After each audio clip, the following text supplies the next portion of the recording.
열왕기상 19장 9절부터 14절까지 말씀입니다. 열왕기상 19장 9절부터 14절까지 말씀. 열왕기상 19장 9절부터 14절까지 말씀을 새번역 성경으로 저와 함께 한 절씩 교독하시겠습니다. 엘리야는 거기에 있는 동굴에 이르러 거기에서 밤을 지냈다. 그때 주님께서 그에게 말씀하셨다. 엘리야야, 너는 여기에서 무엇을 하고 있느냐? 엘리야가 대답하였다. 나는 이제까지 주 만군의 하나님만 열정적으로 섬겼습니다. 그러나 이스라엘 자손은 주님과 맺은 언약을 버리고 주님의 제단을 멀었으며 주님의 예언자들을 칼로 쳐서 죽였습니다. 이제 나만 홀로 남아 있는데 그들은 내 목숨마저도 없애려고 찾고 있습니다. 주님께서 말씀하셨다. 이제 곧 나 주가 지나갈 것이니 너는 나가서 산 위에 주 앞에 서 있어라. 크고 강한 바람이 주 앞에서 산을 쪼개고 바위를 부수었으나 그 바람 속에 주님께서 계시지 않았다. 그 바람이 지나가고 난 뒤에 지진이 일었지만 그 지진 속에서도 주님께서 계시지 않았다. 지진이 지나가고 난 뒤에 불이 났지만 그 불 속에서도 주님께서 계시지 않았다. 그 불이 난 뒤에 부드럽고 조용한 소리가 들렸다. 엘리야는 그 소리를 듣고서 외투자락으로 얼굴을 감싸고 나가서 동굴 어귀에 섰다. 바로 그때에 그에게 소리가 들려왔다. 엘리야야, 너는 여기에서 무엇을 하고 있느냐?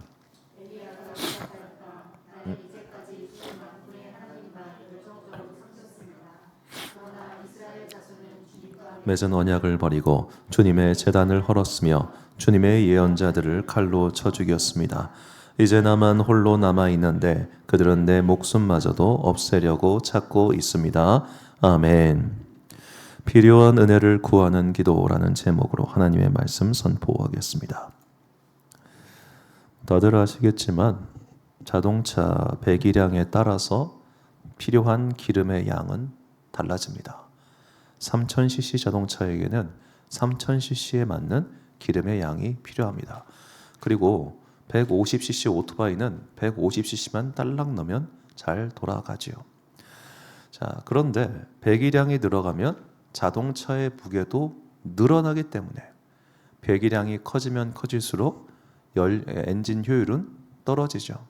그래서 5000cc에다가 기름 가득 넣으면은 리터당 한 7, 8kg 밖에 나오지 않는 이유는 차체가 무겁기 때문입니다. 자, 그렇게만 따지면 우리는 당연히 다 작은 차를 타야겠죠. 경차. 그런데 왜 경차를 타지 않을까요? 경차로는 실을 수 있는 물건이 제한되기 때문입니다.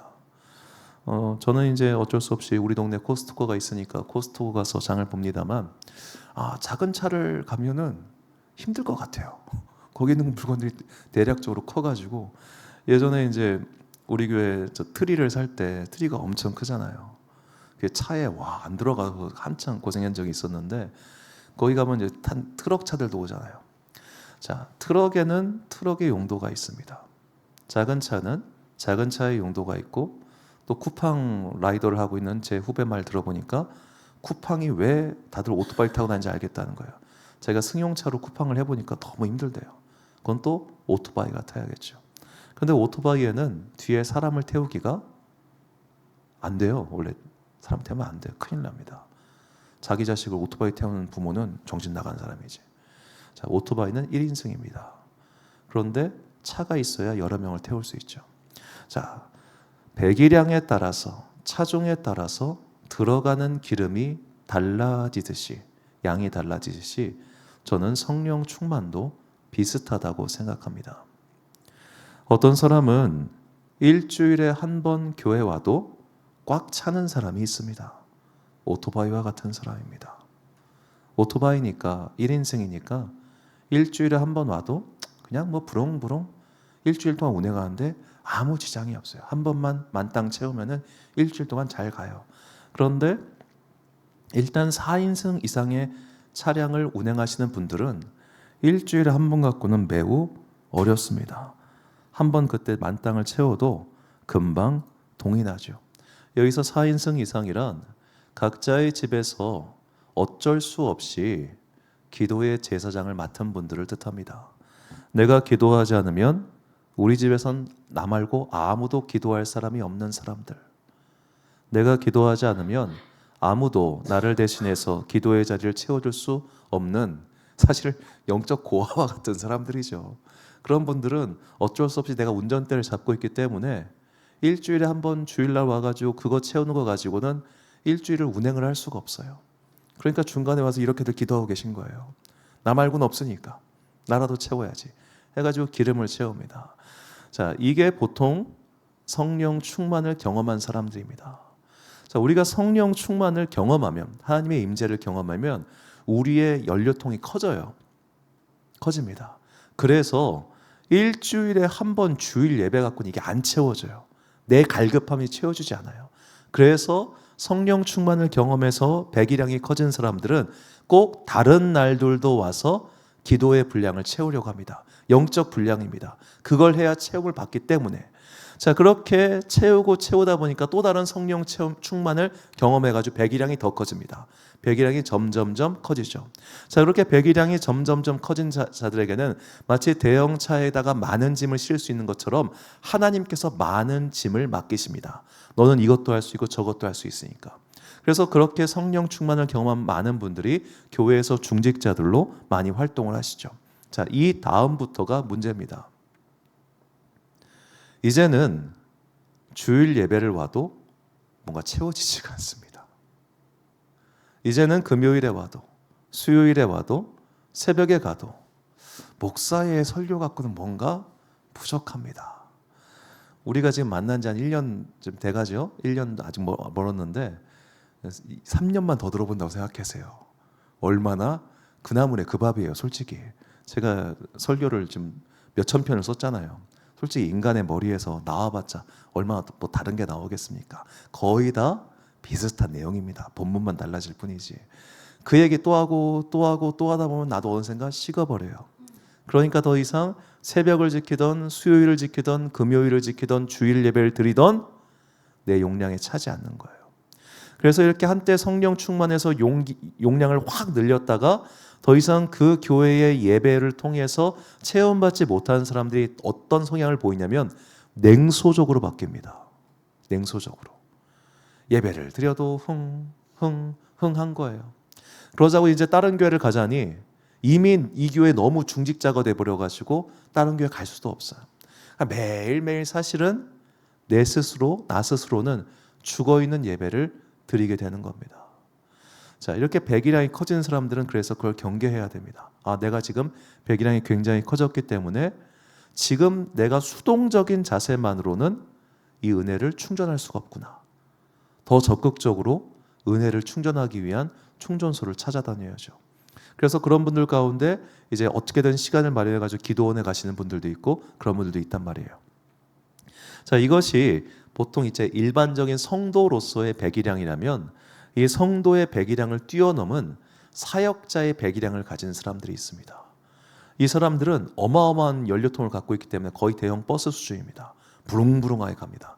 엔진이 금방 앵꼬가 나기 때문에 날마다 일상의 기도회뿐만 아니라 자신의 개인 기도를 통해서라도 이걸 채워야 되는 사람들입니다. 대표적으로 연세중앙교회를 개척한 윤석전 목사님이라는 분이 계시는데 이분이 하루에 20시간도 기도했대요. 20시간, 개인 기도를 20시간. 자, 1시간 빼고 기도 시작하고 20시간을 한 거예요. 여러분 20시간 여기 앉아 있어도 대단한 건데 20시간 기도했다니 얼마나 대단합니까? 그래서 이분이 그 신학생들 가르치실 때 하루에 7시간씩 기도하라고. 이게 그냥 대충 기도가 아니라 정말로 기도의 자리에 앉아가지고 7시간 기도하라는 거예요. 지금은 은퇴하셨는데 여기 온양 쪽에 어느 교회를 이제 개척하신 목사님 부부가 하루에 14시간씩 기도하셨대요. 새벽 기도 끝나고 계속 여기 앉아가지고 중간에 밥 먹는 시간 빼고는 계속 기도하셨어요. 신기하죠? 그러면 야, 교회가 어떻게 돌아가냐? 최소한 뭐 나가서 전도도 하고 뭐도 하고 그래야 될 거 아니에요. 근데 그분들은 기도만 하셨어요. 그런데도 교회가 부흥했어요. 여러분 하나님의 일은 모르는 거예요. 진짜로. 이렇게 기도를 해야지만 사는 사람들. 용량이 크기 때문에 채워야 되는 거예요. 그리고 그런 사람들은 뭐에 결정적으로 반응하느냐? 사람들의 변화라고 하는 열매에 반응합니다. 그저 기도하는 것만으로는 그들의 열정의 분량이 채워지지 않아요. 반드시 사역을 하고 그 사역에서 변화된 열매를 얻어야만 그 용량이 채워져요. 그래서 대부분 그 시대를 빛낸 그 영적 사역자들, 일꾼들을 보면 사역에 정말로 자기의 인생을 갈아 넣는 사람들이에요. 왜 그렇게 갈아 넣느냐? 그들에게는 그렇게 해야만 채워지는 어마어마한 연료통을 갖고 있기 때문입니다. 변화된 영혼들을 보면서 변화된 영혼들을 통해서만 채워질 수 있는 어마어마한 연료통이죠. 자, 오늘 본문의 주인공인 엘리야가 바로 그런 엄청난 연료통을 가진 사람이었습니다. 자, 그에게는 소망이 있었습니다. 이 영적으로 타락한 북이스라엘, 이 나라를 다시 하나님의 것으로 돌리고 싶은 그런 소망이 있었습니다. 열정도 있었고요. 그리고 능력도 있었습니다. 자, 그런 엘리야를 하나님께서 당신의 종으로 택하셔서 그를 사용하시는데, 그를 첫 번째로 사용하신 게 뭐냐면 바로 이 나라에 기근이 임할 것을 선포하는 말이었습니다. 열왕기상 17장 1절 말씀 보니까 길르앗에 우거하는 자 중에 디셉 사람 엘리야가 아합에게 말하되 내가 섬기던 이스라엘의 하나님 여호와께서 살아계심을 두고 맹세하노니 내 말이 없으면 수년 동안 비도 이슬도 있지 아니하리라 하니라. 자, 하나님께서 엘리야를 하나님의 심판의 도구, 선언의 도구로 사용하셨습니다. 정확히 3년 동안 기근이 임하게 되는데요. 이 3년의 기근이라고 하는 시간은 참 생각해 보면 굉장히 잔혹한 시간입니다. 지금 북이스라엘의 영적 타락을 일으킨 자가 누구냐면 아합 왕과 그의 아버지 오므리 왕입니다. 그들은 이 북이스라엘 반란으로 오므리가 왕권을 장악하거든요. 반란으로 왕권을 장악한, 지금도 독재자들 똑같습니다만 반란으로 정당하지 못하게 권력을 찬탈한 자들이 어떤 방법을 씁니까? 백성들을 배불려 줘야 될 거 아니에요. 그러니까 조용해지게끔. 그렇게 배불려지게 하기 위해서 자기들은 돈이 없으니까 바로 이웃 나라였던 페니키아와 연수를 맺어가지고 페니키아와 무역을 해서 나라의 배를 곳간을 채워 넣습니다. 그리고 백성들에게 배불리 먹이죠. 그때 북이스라엘로 시집 온 사람이 이세벨이라고 하는 여자였습니다. 페니키아의 공주였던 이세벨이 이렇게 시집을 오면서 그냥 혼수라고 해야 되나요? 그런 것만 갖고 온 게 아니라 결정적으로 바알과 아세라 신앙을 들고 옵니다. 자, 바알과 아세라 신앙, 우리가 성경을 읽으면 이 바알과 아세라 신앙에 왜 이렇게 자꾸 넘어갔을까? 이걸 그 당시 사람들 관점에서 보면 이건 이 바알과 아세라 신앙은 풍요를 상징하고 그리고 최신 문물을 상징해요. 최신 문물. 어디나 다 새 걸 좋아하지 않습니까? 여러분, 새 아파트가 좋잖아요. 새 건물이 좋잖아요. 그런 식으로 새 거, 신식인 거, 그리고 우리보다 잘 사는 동네 거. 우리가 한때 독일제 왜 좋아했습니까? 우리보다 잘 사는 나라 거니까 품질이 좋을 거라 생각해서 좋아했잖아요. 마찬가지예요. 자, 그렇게 우리보다 잘 사는 나라에 품질 좋은 게 들어오니까 저게 최신이네? 저게 더 좋은 건가 보네 하고 바알과 아세라 신앙으로 넘어갔단 말이에요. 결국 원흉은 이들이에요. 나라의 지도층이었어요. 그러면 나라의 지도층만 핀포인트로 딱 저격할 수 있는 그런 심판을 주셔야죠. 마치 이집트에게 10가지 재앙을 내리셨을 때 결국 마지막에 첫 번째 난 장자를 다 치시자 이집트의 파라오가 자기 아들도 죽으면서 하나님께 굴복했듯이 권력자들이 고통스러운 그런 벌을 내리셔야 되는데, 가뭄이라고 하는 건 누가 제일 괴롭습니까? 사회 하층민들이 제일 괴로운 겁니다. 그리고 왕은 제일 늦게 괴로워요. 뭔가 거꾸로잖아요. 자, 하나님께서 이런 기근이라는 심판을 주신 이유는 결국 이스라엘 전체가 다 영적으로 타락했기 때문에 백성들 하나가 너희들 지금 정신 못 차리지? 이거를 깨우쳐 주시기 위한 심판이었다는 겁니다. 그런데 이 심판의 효과라고 해야 될까요? 이 심판이 전국 단위에 미치다 보니까 엘리야도 같이 쏙 거기 들어가가지고 함께 고난을 당하게 된 겁니다. 먹고 살 수단이 없는 거예요. 그래서 하나님께서 까마귀를 통해서 그에게 먹을 것을 주시죠. 열왕기상 17장 6절과 7절 말씀 보니까 까마귀들이 아침에도 떡과 고기를 저녁에도 떡과 고기를 가져왔고 그가 시냇물을 마셨으나 땅에 비가 내리지 아니하므로 얼마 후에 그 시내가 마르니라. 이 장면 우리가 잘 생각해 봐야 합니다. 지금 엘리야는 혼자 있습니다. 그리고 까마귀들이 먹을 걸 날라주고 있습니다. 그 당시에 비닐봉투가 있을 리가 없죠. 자기 입으로 쪼갠 거를 갖고 왔을 겁니다. 까마귀가 뭘 먹습니까? 까마귀는 시체를 먹습니다. 여러분들 식당 가셔가지고 원산지들 보시잖아요. 원산지 불명의 고기가 뚝 떨어진 거예요. 그리고 까마귀가 부리로 나를 수 있는 게 얼마나 되겠어요? 요만큼이에요, 요만큼. 자, 요만큼 먹고 살아야 돼요. 원산지 불명이에요. 이게 뭔지 아무도 알 수 없어요. 더구나 만약에 까마귀가 시체를 팔았던 그 부리로 설령 깨끗한 고기를 집었다 할지라도 그 고기는 부정한 고기예요. 부정한 음식을 먹으면서 시냇물을 마시면서 하루하루 연명하고 있는 엘리야의 모습. 저는 이 엘리야의 모습을 묵상하다가 정말 옛날에 봤던 이 캐스트 어웨이라고 하는 영화가 떠올랐습니다. 이 톰 행크스 주연의 영화인데 이 톰 행크스가 이제 배를 타고 가다가 익스프레스 배를 타고 가다가 난파가 돼가지고 섬에 떠내려가죠. 그 사람이 혼자서 여기 살면서 생존하면서 너무너무 외로워가지고 저 배구공에다가 이제 이름을 붙여가지고 배구공이랑 대화를 하는 장면이 나온단 말이에요. 나중에 영화 보면 저 배구공이 떠내려갈 때 막 통곡을 해요. 윌슨이었던가? 막 소리를 지르면서 통곡을 하는데 이 영화가 정말 오랫동안 인상 깊게 남았던 것은 인간은 혼자 못 사는구나. 인간은 혼자 있으면 저렇게 망가지는 거예요. 엘리야가 지금 그렇게 되고 있어요. 내가 잘못한 것도 아니야. 나는 순종한 것뿐이에요.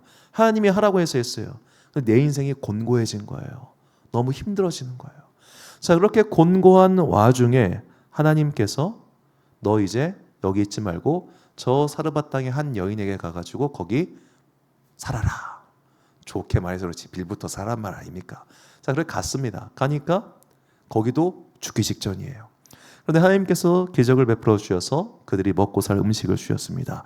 17장 15절과 16절 말씀 보니까 그가 가서 엘리야의 말대로 하였더니 그와 엘리야와 그의 식구가 여러 날 먹었으나 여호와께서 엘리야를 통하여 하신 말씀같이 통에 가루가 떨어지지 아니하고 병에 기름이 없어지지 아니하니라. 아멘. 우리가 이 말씀 잘 봐야 되는 게 지금 통에 가루가 가득 차가지고 그 가득 찬 가루가 날마다 떨어지지 않는 그야말로 무한 생산이 가능해졌다는 이야기가 아닙니다.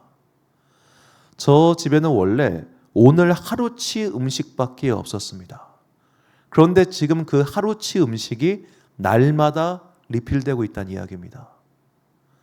잉여 자본이 있어야, 잉여 생산물이 있어야 자본이 생기잖아요. 그렇죠?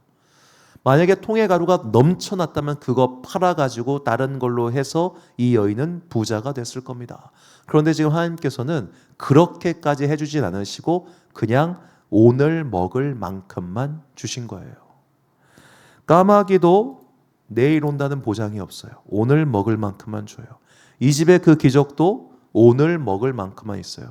자, 오늘 나의 통장에 오늘 살 돈밖에 없으면 불안에 미칠 겁니다. 오늘 나의 통장에 다음 달까지밖에 없으면 얼마나 힘들겠어요. 우리는 항상 다음 달 최소한 얼마만큼의 살 정도는 예비를 하고 살잖아요. 왜냐하면 우리가 조심을 해야 되니까. 그런데 지금 엘리야와 이 여인은 더 이상 그럴 수 없는 상황이었어요. 사실 그들은 극한 상황에 여전히 놓여 있었던 겁니다. 자, 그러던 와중에 기적처럼 연명해 나가고 있었지만 그 여인의 아들이 죽게 됩니다. 그때 엘리야가 하나님께 기도하면서 이렇게 말해요. 열왕기상 17장 20절 말씀인데 여호와께 부르시죠 이르되 내 하나님 여호와여 주께서 또 내가 우고하는 집 과부에게 재앙을 내리사 그 아들이 죽게 하셨나이까 하고 이 또라고 하는 이 단어 하나가 제 마음에 확 와닿는 겁니다. 또 무슨 또일까요? 과거에 이런 일이 있었다는 이야기일 수도 있겠지만 저는 전체적으로 맥락을 봤을 때 하나님 나 좀 그만 괴롭혀요 들립니다. 하나님 나 좀 그만 괴롭혀요. 나 좀 그만 힘들게 해요. 내가 잘못했나요? 나는 순종한 것밖에 없어요. 그런데 왜 내가 이 기근의 여파를 직격으로 맞아야 되며 내가 왜 가는 곳마다 이렇게 고생해야 되며 내가 왜 이렇게 하루하루 연명하듯이 살아가야 되며 내가 왜 이렇게 외롭게 지치고 아프고 살아야 됩니까? 하나님 저 이거 싫어요. 좀 그만 좀 날 좀 괴롭혀요. 그만 좀 말해요. 좀 그만 좀 그만 좀 하라고 그만 좀 이런 말이 훅 튀어나오는 게 아마 이 또라는 단어 속에 담긴 엘리야의 마음이라고 저는 생각합니다. 자, 그렇게 해서 그 과정을 지난 이후에 마침내 3년이 찼을 때 우리가 알고 있는 어마어마한 갈멜산의 영적 전투가 벌어지죠. 바알과 아세라를 섬기는 선지자 850명과 대결을 벌여가지고 1대 850과 싸워가지고 승리하지 않습니까? 하늘에서 불이 내려서 싹 다 태워버리고 막 그냥 나머지 선지자를 다 물리쳐버리고 이제는 엘리야의 마음속에 기쁨이 오는 거예요. 이제 가뭄도 끝났어요. 기적이 일어났어요. 어마어마한 기적, 역사상 유일무이한 기적이 일어났습니다. 이제는 북이스라엘이 회복될 것이고 자기도 이제 사역의 열매를 거둘 때가 온 거예요. 3년 동안 너무너무 고생했는데 이제 드디어 사역의 열매가 오겠구나. 이제 드디어 드디어 열매가 비치겠다 했는데 오늘 본문 19장 2절과 3절 말씀 보니까 이세벨이 사신을 엘리야에게 보내어 이르되 내가 내일 이맘때에는 반드시 내 생명을 저 사람들 중 한 사람의 생명과 같게 하리라. 그렇게 하지 아니하면 신들이 내게 벌 위에 벌을 내리 마땅하니라 한지라.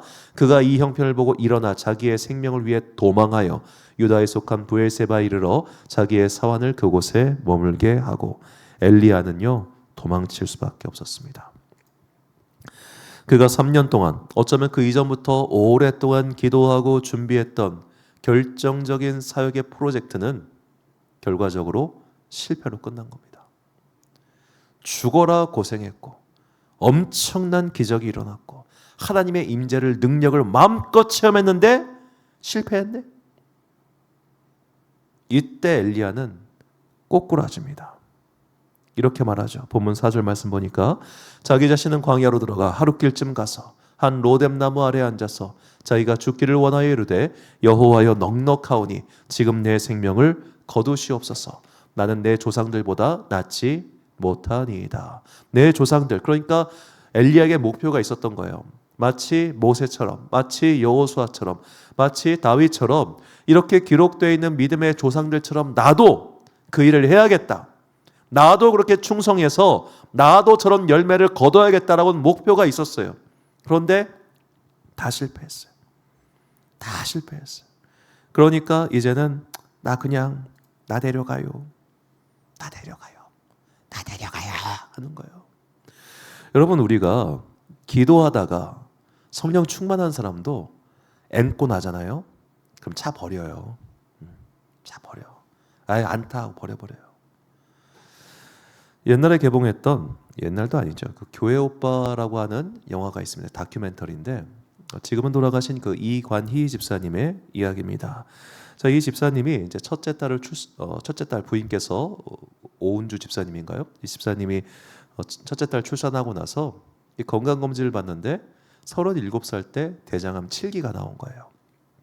그래서 병원에서는 좀 어렵다 이렇게 이야기를 했는데 이분이 참 희망과 소망을 가지고 열심히 기도를 하기 시작합니다. 고난을 주신 이유가 있을 것이다. 반드시 살아서 하나님의 일이 드러나게 될 것이다. 그리고 막 열심히 소망을 품고 기도를 합니다. 근데 낫질 않아요.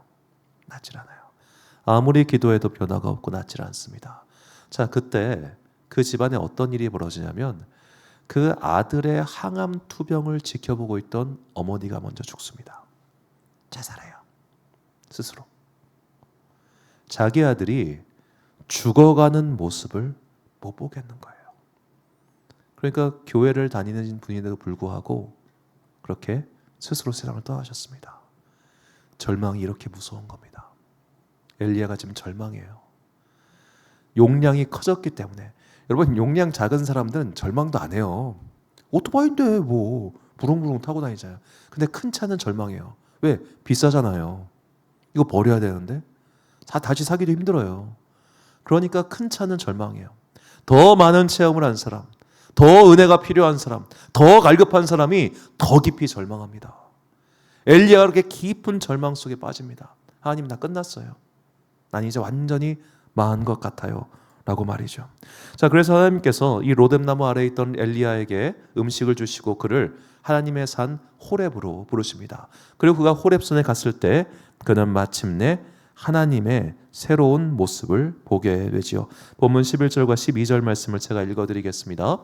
여호와께서 이르시되 너는 나가서 여호와 앞에서 산에 서라 하시더니 여호와께서 지나가시는데 여호와 앞에 크고 강한 바람이 산을 가르고 바위를 부수나 바람 가운데 여호와께서 계시지 아니하며 바람 후에 지진이 있으나 지진 가운데도 여호와께서 계시지 아니하며 또 지진 후에 불이 있으나 불 가운데도 여호와께서 계시지 아니하더니 불 후에 세미한 소리가 있는지라.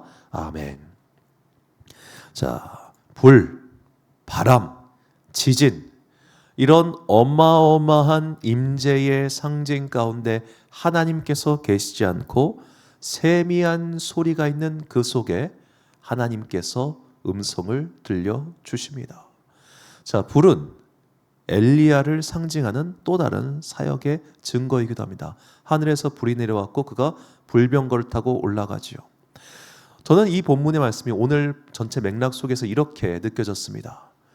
큰 사역, 놀라운 변화, 어마어마한 은혜, 불꽃 같은 그런 은혜가 있어야만 내가 채워질 줄 알았습니다. 엄청난 변화가 일어나야 수십 명이 회개하고 수백 명이 찬양을 하고 함께 그렇게 불러야만 내 삶 가운데 은혜가 넘치는 거라고 생각을 했습니다. 뜨거운 은혜가 있고 뜨거운 열정이 있고 그렇게 사역을 해야만 내가 채워질 거라고 여겼었습니다. 그런데 지금 엘리야는요, 성경에 기록된 바에 따르면 엘리야가 평생 동안 사역해서 엘리야를 통해 은혜 받은 사람 누구냐? 2명밖에 없어요. 그 사르밧 여인과 아들. 둘 빼고는 엘리야를 통해 새롭게 주님을 만난 사람이 없다니까요. 적어도 기록상에는. 나중에 기껏 해봐야 엘리사 정도? 엘리야는 사실 실패한 사역자예요. 실패한 사역자. 그를 통해 무슨 변화가 일어났습니까? 그를 통해 뭐가 일어났습니까?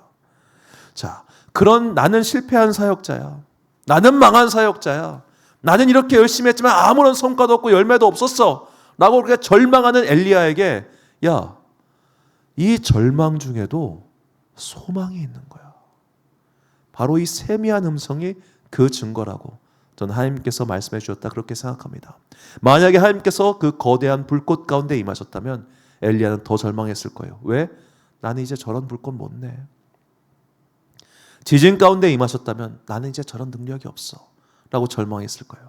그런데 그가 마지막으로 힘을 냈을 수 있었던 이유는 세미한 음성 가운데 하나님께서 계셨기 때문에 이렇게 완전히 앵꼬가 단 나도, 더 이상 이렇게 큰 차량을 굴릴 수 없는 나도, 이제는 능력이고 뭐고 다 사라져가지고 아무런 소망이 없는 나도 하나님께 새로운 은혜를 맛볼 수 있구나 라고 말이죠.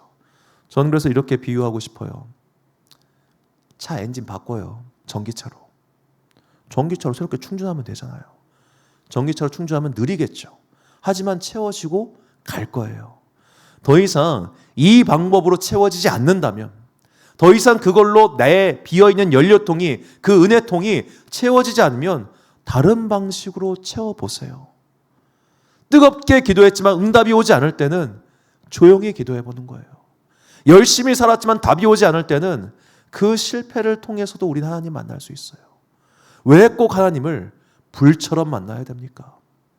잔잔한 물가에도 하나님 계시고요. 조용한 바람 가운데도 하나님 계십니다. 때로는 나를 속삭이는 아이의 얼굴 속에서도 하나님을 볼 수 있겠죠. 보기를 바랍니다. 날마다 오시게끔. 때로는 내 속을 뒤집어 놓는 어떤 사람의 모습 속에서도 발견할 수 있을 거라 저는 또 믿습니다. 우리가 꼭 은혜의 충전소를 여기서만 채울 생각하지 말고 이렇게 하나님께서는 때로는 세미한 음성, 즉 나의 실패, 나의 절망, 나의 어둠 속에서도 말씀하시는 것을 내가 믿고 그것을 따를 때 우리는 정말 다양한 채널을 통해서 하나님을 만날 수 있게 될 것입니다. 꼭 반드시 놀라운 업적과 성공만이 우리의 은혜통을 채워주는 게 아니라는 거예요. 20세기 일본의 성자라 불린 가가와 도에이코라는 목사가 있습니다. 이 사람은 그 당시 일본이 전범 국가만 아니었으면 노벨 평화상 후보로 올랐을 거라고 다들 말한 만큼 일본의 사회협동조합을 만든 굉장히 입지전적인 목사님입니다. 이 가가와 도에이코 목사가 근데 그 당시 일본의 브라쿠민이라고 하는데 이 사회 최하층 계층을 대상으로 이렇게 계속해서 전도하고 사역했던 사람이거든요. 근데 이 가가와 도에이코가 왜 이렇게 목사의 길을 가게 됐냐? 그가 서자 출신이에요. 서자 출신이어가지고 자기는 더 이상 뭐 성공할 수도 없었고 몸이 되게 약했다고 해요. 그렇게 절망하던 중에 이제 선교사를 통해서 복음을 듣게 되고 내가 기독교인으로 살아야겠다라고 결심하게 됩니다. 그런데 그때 10대 아마 후반쯤이었을 텐데요. 그 10대 후반경에 그렇게 믿음을 결단하고 살기로 했던 가가와 도요교에게 뭐가 오냐면 폐병이 찾아옵니다. 각혈을 하게 되는 거예요. 그 당시 폐병 뭐 지금도 마찬가지입니다만 폐렴이라고 하는 게 전염되잖아요. 그러니까 폐병 환자는 다들 기피했단 말이에요. 아무도 자기를 환영해 주지 않고 받아주지 않아요. 그러다가 저쪽 어느 동네에 나가노 마키라고 하는 목사가 참 좋은 목사가 있다더라라는 소문을 듣고 그를 찾아가게 됩니다. 그리고 그는 생각합니다. 만약 이 목사도 나를 받아주지 않으면 난 이제 폐병 환자로 살다가 죽어야지. 그런 마음이었을 겁니다. 자, 그렇게 나가노 마키 목사를 찾아가는데 찾아간 교회에서 그는 놀라운 걸 발견하게 됩니다. 가니까 목사랑 목사 부인 둘만 앉아 있더래요. 나가노 마키 목사는 개척한 지 5년이 됐지만 성도가 한 명도 없었던 겁니다. 그래서 5년 만에 지금 가가와 도요교가 온 거예요. 제가 그 마음 알아요. 얼마나 기뻤겠어요. 오예, 5년 만에 새 신자. 와, 너무 기뻤던 거예요. 그런데 예배 중간 이 사람이 각혈을 합니다. 욱 피를 토해요. 5년 만에 새 신자가 폐병 환자예요. 마음이 어땠을까? 가가와 도요교는 속으로 나도 이제 쫓겨났나 보다 했는데 나가노 마키 목사가 그의 피를 다 닦아주고 자기 집 가장 따뜻한 곳에 그를 모시고 함께 살아줍니다. 그리고 그 병이 낫습니다. 그리고 그 사랑을 경험했던 가가와 도요코는 나도 더 낮은 곳에 가서 저렇게 사역해야지라고 결심하고 살아요. 자, 그러면 그 이후에 나가노 마키 목사의 교회는 부흥했을까요? 아니요. 그의 목회 인생에서 성도가 딱 한 명이었는데 그게 가가와 도요코였습니다. 한 명. 자, 목회를 했는데 성도가 하나예요. 평생 하나. 그럼 누가 볼 때는 쟤는 망해도 보통 망한 게 아니네. 야, 저 정도면 접고 그냥 쿠팡 라이더를 해야지 뭐 하는 거야. 그런 말 당연히 하겠죠. 제가 직업 비하하는 게 아니라 직업을 잘못 선택했다고 이야기를 하는 겁니다. 그렇게 한 명밖에 없을 바에는 목회 접어야지. 그걸로 뭘 하겠어. 그렇게 비아냥거릴 수 있잖아요. 그런데 그 한 명이 위대한 그 한 사람이었던 거예요. 그 하나를 위해 하나님께서 그를 사용하셨던 겁니다. 이게 세미한 음성이에요. 세미한 음성. 어마어마한, 누가 보더라도 그냥 다니엘 기도에 간증자가 나올 만한 어마어마한 업적이 아니더라도 오늘 나의 삶 가운데 있는 그 작은 소리가 나를 채워주고 나를 살려줍니다. 크고 엄청난 기적이 아니더라도 오늘 짧게 누가 건네준 그 친절한 말 한마디가 오늘 나의 삶을 기쁘게 만들어 주듯이 그런 작은 체험들, 작은 음성들이 나로 하여금 더 이상 기도를 포기하지 않게 만들고 믿음의 길에 계속 붙들게 해주는 능력의 힘이 된다고요. 그게 새로운 우리의 충전소입니다. 불꽃같이 임할 수도 있습니다. 그러나 그렇지 않을 수도 있습니다. 이 세미하다라고 번역한 히브리어는 두 단어예요. 우리말에서는 한 단어지만 이 데마마 닥이라고 하는 두 개의 단어인데 데마마는 조용하다, 고요하다는 뜻이고 닥은 작은, 얇은, 그리고 가루라고 주요 번역합니다. 이 닭이라고 하는 단어가 48번 나오는데 대부분 부정적이에요. 하나님과 관련된 좋은 말은 저거 한 번밖에 나오지 않습니다. 그 말이 뭐냐? 모든 사람들이 봤을 때 부정적인 경험, 모든 사람들이 봤을 때 부정적인 이야기. 그런데 우리는 거기서도 하나님을 만날 수 있다는 거예요. 모든 사람들이 볼 때 저건 실패야. 저건 망했어. 아유, 저런 애 어떻게 키워. 그런 애들 통해서 내가 은혜 만나는 거고요. 아우, 저 집 어떻게. 그런 집에서 은혜가 넘치는 거예요. 왜? 충전 방법이 다르니까. 우리가 바로 이런 것도 기도해야 됩니다. 불같은 은혜 있으면 좋죠. 능력 있는 변화 있으면 좋죠. 저도 항상 우리 삶 가운데 그런 일이 일어나길 바랍니다. 부자 되시고 잘 되시고 자녀들은 건강하고 성공하고 좋은 대학 가길 전 진심으로 기도합니다. 좋은 대학 보니까 보육력이 달라지더만. 진짜로 좋은 거요. 기도하세요, 여러분. 기도하셔요. 그런데 아니어도 은혜 받을 수 있어야 돼요. 아니어도 이 눈에 증거 안 보이고 이 눈에 소리가 들리지 않아도 우리는 분명히 오늘도 세밀하게 조용하게 보이지 않는 것 같지만 분명하게 나와 함께 하시고 나에게 말씀하시는 그 하나님의 음성을 들어야 됩니다. 그래야 우리가 살 수 있습니다. 우리는 실패를 통해서도 은혜를 경험해야 됩니다. 절망을 통해서도 하나님을 만나야 됩니다. 남들이 볼 때는 야, 저거 부정적인데? 라고 하는 그런 모든 사건과 경험 속에서도 우리는 하나님을 만나고 새롭게 충전되어 하나님의 도구가 될 수 있습니다. 엘리야가 그래서 그 세미한 음성을 듣고 그의 마지막 사역, 엘리사에게 모든 것을 넘겨주는 그 사역을 완수할 수 있었던 것처럼 때로는 내 삶에 내가 원하던 방식의 은혜가 오지 않더라도 내 삶 가운데 내가 기도했던 대로 그것이 이루어지지 않을지라도 세밀한 중에 이미 나에게 주시고 계시는 그 은혜를 붙잡고 그 은혜로 나를 채워서 나에게 남은 모든 사명을 잘 감당하는 그런 여러분과 제가 되시기를 주님의 이름으로 축원합니다. 결단의 말씀 데살로니가전서 5장 14절과 24절 말씀 우리가 잔목소리로 봉독하겠습니다. 시작. 또 형제들아 너희를 권면하오니 게으른 자들을 권계하며 마음이 약한 자들을 격려하고 힘이 없는 자들을 붙들어 주며 모든 사람에게 오래 참으라. 너희를 부르시는 이는 미쁘시니 그가 또한 이루시리라. 아멘. 사랑하는 지혜빛 광성교회 성도 여러분, 그리고 이 금요일 저녁 함께 기도하고 계신 귀한 주님의 자녀 여러분, 내가 원하는 방식대로의 은혜가 오지 않는다 할지라도 우리 절망하지 말고 계속 기도합시다. 그러면 우리는 반드시 세미한 소리를 듣게 될 것입니다. 남들이 볼 때는 야 거기서 무슨 소리를 들었다고 그래, 거기서 무슨 은혜를 얻는다고 그래 말할지 모르겠지만 여러분 우리가 그런 데서도 은혜 만날 수 있어요. 제가 아는 어느 권사님의 이야기로 마무리 지려고 합니다. 이분이 자녀가 하나인데 장애인이에요. 얼마나 힘들겠어요. 여러분 장애 아를 키운다는 건 정말 걔네들이랑 한 시간만 있어봐도요 우와 하는 생각이 드는데 힘들어요. 정말 힘들 거예요. 그런데 그분은 그 아이를 통해서 하나님을 만났어요. 너무 절망스럽고 너무 힘들었지만 그래도 내 새끼잖아요. 이 아이를 지키고 이 아이를 사랑하는 그 어마어마한 삶의 과정 속에서 아 이것이 하나님의 마음이고 이것이 주님께 주시는 은혜구나. 그분은 더 이상 자녀가 낫기를 위해 기도하지 않습니다. 내게 주신 은혜를 내가 잘 간직하고 기억하고 살 수 있도록 그렇게 기도합니다. 오늘 내 삶 가운데 뜻하는 대로 이루어지지 않는다 할지라도 그 속에서 하나님의 또 다른 은혜를 발견하고 그 은혜 위에 굳게 서서 우리 각자에게 주어진 삶의 모든 여정을 끝까지 잘 마치는 그런 복된 삶을 살아가는 여러분과 제가 되시기를 주님의 이름으로 축원합니다. 우리 함께 찬양 주가 일하시네 부르신 후에 기도하겠습니다.